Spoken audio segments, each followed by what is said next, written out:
নমস্কার, আমি অঙ্কুশ। প্রথমেই সকলকে জানাই শুভ নববর্ষ।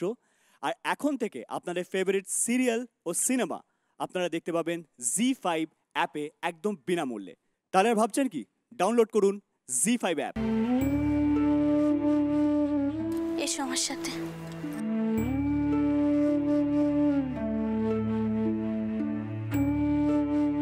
এবার একটু শান্ত হয়ে বসো, দেখিনি? বসো এখানে।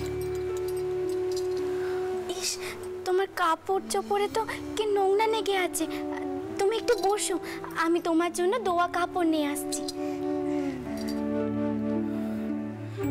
কি পাগলামি করতে যাচ্ছিলে বলো তো? আমরা যদি ঠিক সময় না পৌঁছতাম তাহলে তো একখানা বড় সর্বনাশ হয়ে যেত। টিনাকে কি কইতো? ভাগ্যিস তিনি এখন এখানে নেই, থাকলে আর রোগকে থাকতো নেই। না না, টিনাকে কিছু কইবেন না। কি কি কথা আমাকে বলা হবে না? রানী, কি এমন গোপন কথা যা আমাকে বলা যাবে না? বামুন বউ,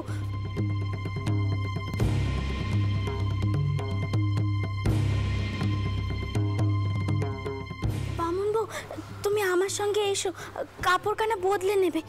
এসো। রানী, কি হয়েছে? তোমরা কেউ কিছু বলছো না কেন? বাড়িতে কি কেউ এসেছিল? না না, বাড়িতে কেউ আসেনি।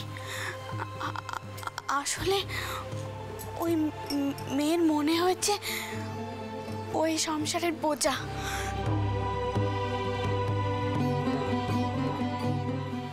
তাই সে মরতে যাচ্ছিল। কি মরতে যাচ্ছিল? আমি কি একবারও একটা মেয়েকে বাঁচাতে পারবো না? গতবারের মতো যাতে ভুল না হয় সেজন্য এবার আমি এত সাবধান থাকছি।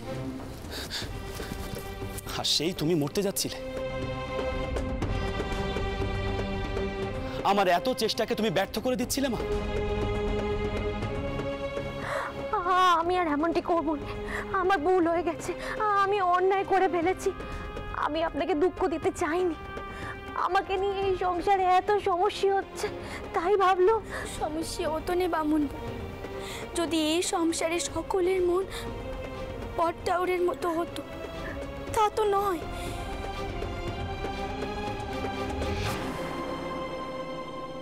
দেখো মা, তোমাকে একখানা কথা বলি।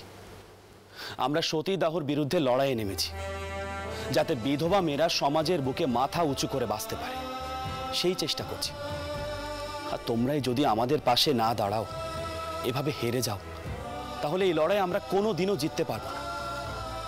আমি জানি তার জন্য তোমাদের মেয়েদের অনেক কষ্ট সহ্য করতে হবে, কিন্তু তাই বলে নিজেদেরকে এভাবে শেষ করে দিও না।